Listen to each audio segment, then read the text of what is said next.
In the last couple of episodes, we have outlined the work of two very influential scientists. We looked at Federico Fagin and explored the idea that consciousness is not a byproduct of the brain, but the very foundation of reality itself.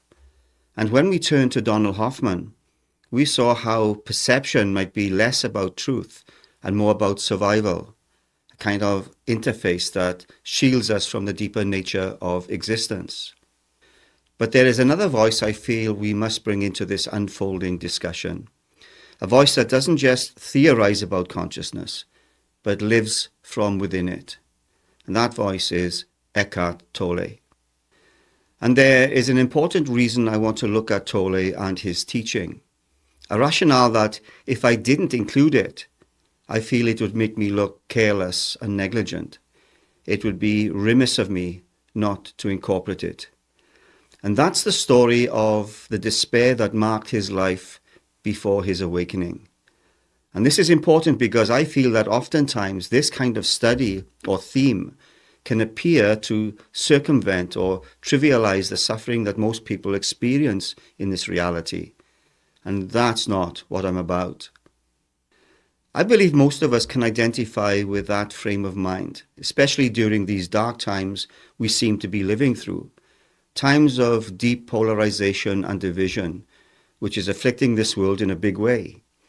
And if you have watched the last few videos, you will see that I'm not afraid to address the conflicts I find within these kinds of ideas. For example, the problem of suffering within the context of the one, or the all, having an experience. But before we begin exploring the deeper ideas of Eckhart Tolle, it's important to remember something very human. His awakening did not come out of nowhere. As already mentioned, his life before awakening was marked by despair, or what some might call the dark night of the soul. Like so many people today, Tolle lived for years with depression, anxiety, and an overwhelming sense that life was unbearable. He has spoken about the crushing weight of fear he carried, a heaviness that seemed endless. For many listening right now, that might sound familiar. The sleepless nights, the inner battles, the longing for relief from suffering. These are not unique to him. They are part of the human condition, and we've all been there, me included. This is why Tolle's story matters, because out of the depths of despair, something remarkable happened. In the middle of one of his darkest nights, he reached a breaking point and thought, I can't live with myself any longer. And with that simple, desperate thought, everything changed. That single moment of inner crisis opened a doorway. It led to the realization that there was not just one self, but two. The false self, made up of suffering and thought, and the deeper self, the silent witness behind it all. That realization was the beginning of his awakening, and it points to something profoundly optimistic. Despair doesn't have to be the end of the road. It can be the doorway to transformation. Born in Germany in 1948, Tolle is not a scientist, nor a philosopher in the traditional sense. He is a spiritual teacher, best known for his bestsellers, The Power of Now and A New Earth, both of which I read, by the way. What makes him different is that he speaks not from speculation or theory, but from direct experience. Now, as I have already mentioned, his life before awakening was marked by anguish. In his late 20s, Tolle suffered from deep depression and an almost unbearable weight of fear and anxiety. Then at the age of 29, in the middle of one of his darkest nights, he had that moment of radical clarity where he thought he could no longer live with himself. And in that thought, something extraordinary happened. He asked himself a profound question. If I cannot live with myself, then who is the I? And who is the self that cannot be endured? In that instant, he recognized that there were two dimensions at play: the mind-made self, full of suffering and fear, and the deeper I, the silent awareness observing it all. That realization shattered his old identity. The next morning, he woke to a world that appeared utterly transformed. Everything seemed radiant, alive, and deeply still. He had awakened, not into an idea of reality, but into the reality that lies beneath thought itself. And from that point on, Tolle devoted his life to articulating this discovery.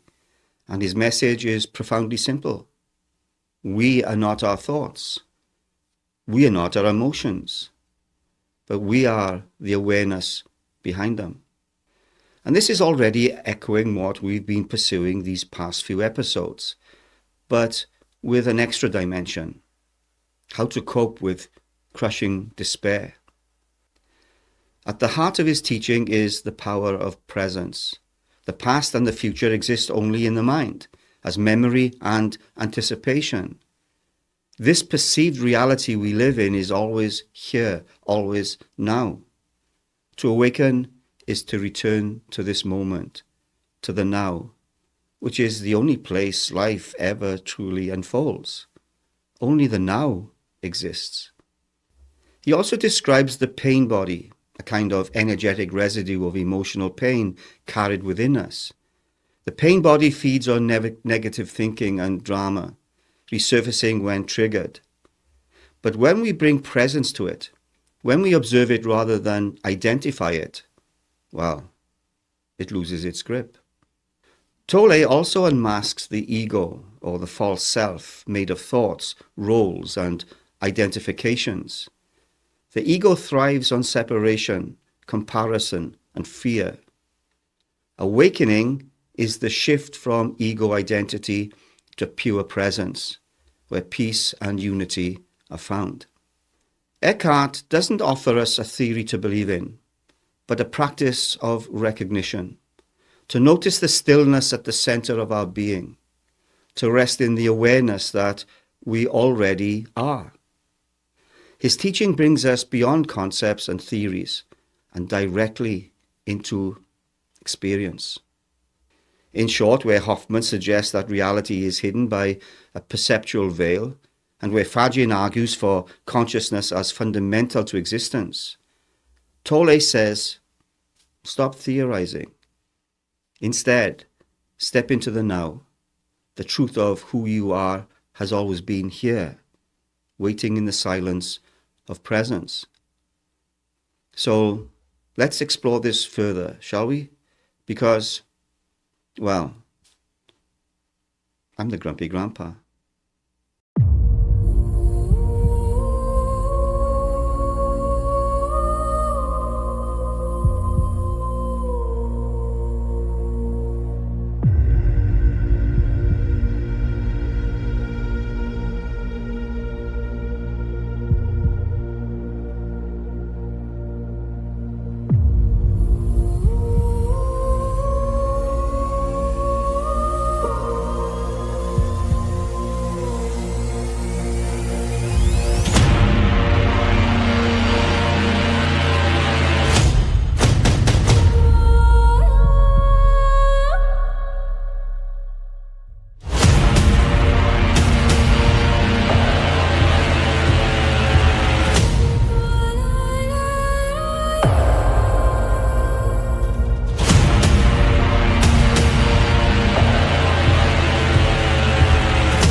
Tolle describes two levels of consciousness. The first he calls object consciousness. This is the realm of thoughts, emotions, and sense perceptions. It's the voice in the head, the continuous stream of mental activity that pulls us into the past or projects us into the future. It's been called the monkey mind. For most people, this stream of thought feels inescapable.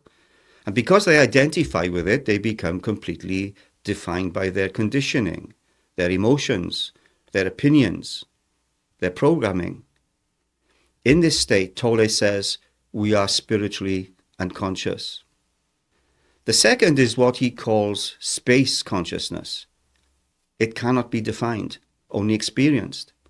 It's the silent awareness behind the stream of thought. You can sense it in the gaps between words, in the stillness of a room, or in the presence that remains when thoughts subside. To awaken is to realize this dimension within yourself, the part of you that is not bound by time, story, or identity. And when you think about it, this does away with identity politics, doesn't it? None of it really matters. And when it does to certain individuals, because they are trapped within identity, it causes problems and conflict. And it does so because of what Tolle calls the prison of personality. When we are identified only with object consciousness, we lived trapped in this prison of personality. Every thought becomes me. Every opinion becomes part of our identity. And because of this, people defend their views, their stories, even their suffering, as if their very life depended on it. And this has contributed so much to the polarization I spoke of at the beginning of this episode.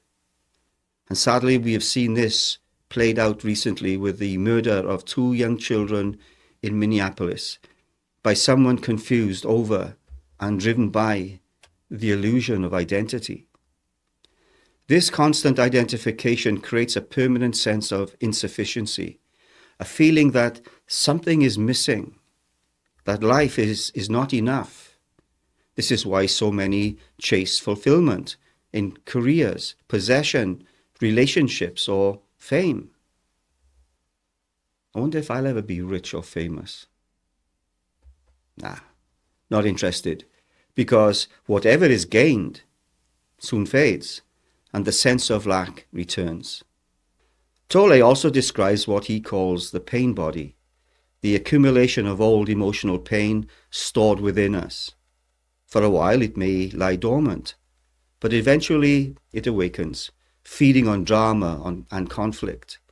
In relationships, this is why the bliss of new love often turns to disillusionment and strife. At first, the other person seems like salvation itself. But as the masks drop, the pain bodies meet and conflict arises. And this cycle continues until one awakens to the deeper dimension of self, no longer seeking completion through another, but recognizing wholeness in presence alone. To explain this, Tolle uses the analogy of a wave or ripple on the ocean. The personality, our surface identity, if you like, is like a ripple or wave. It strives to be bigger, fears disappearing, and longs for permanence. But the problem is, its very nature is temporary. True liberation comes when the ripple realizes it's also the ocean. Beneath the surface identity lies the vast and changing field of consciousness itself. Tolle explains that even addictions and compulsions are distorted attempts to escape the false self. People drink, chase pleasure, or seek success, hoping for relief from the endless chatter of the mind. And in brief moments, intoxication, distraction, and achievement, they do feel lighter. But the relief never lasts. How many rich and famous have plunged into despair and hopelessness, in spite of their success and wealth? And if you want proof of what I'm arguing for, there it is. What these moments point to, however, is a deeper truth. The human spirit is wired to transcend itself. The longing is real, but Tolle tells us the answer is not out there. It's within, in presence. In fact, maybe even the longing itself speaks of lack, a lack that doesn't exist within presence. This is why Eckhart emphasizes one thing above all else: the now. The past and future are creations of thought. Reality is always and only this moment. And to awaken is to rest in presence, where the voice in the head loses its power and the peace of awareness shines through, and where lack doesn't exist.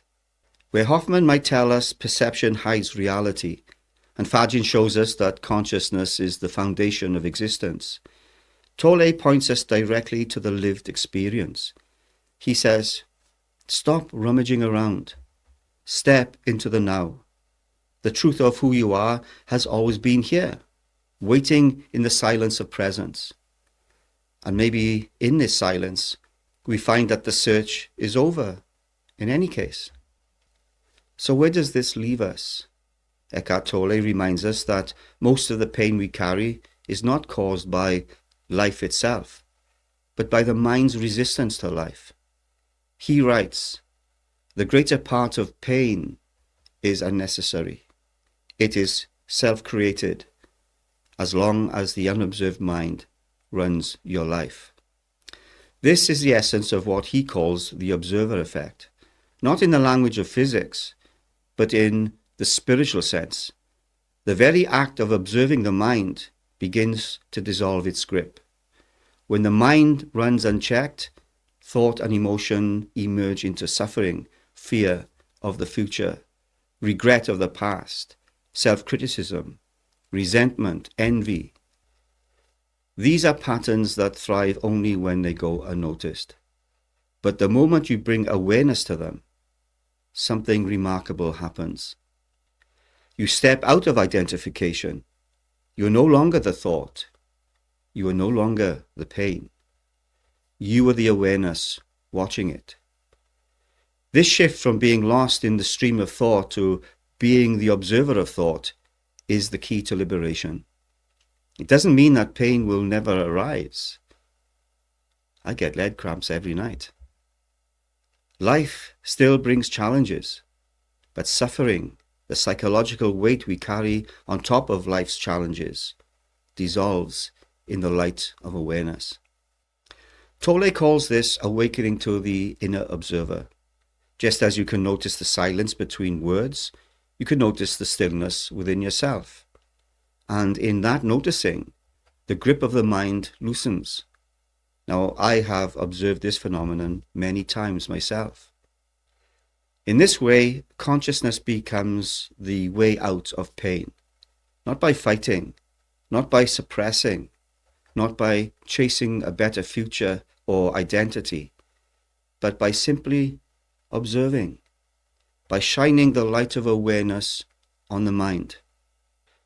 So this is the invitation Eckhart Tolle leaves us with, to become the observer of our own minds, to discover that we are not the turbulence of thought, but the stillness that holds it, and to realize that the way out of suffering is not somewhere else, not someday in the future, but here, now in the eternal presence of awareness. Until the next time. If you enjoyed this video, please consider subscribing to the Grumpy Old Buggers channel, so I can get some peace and quiet.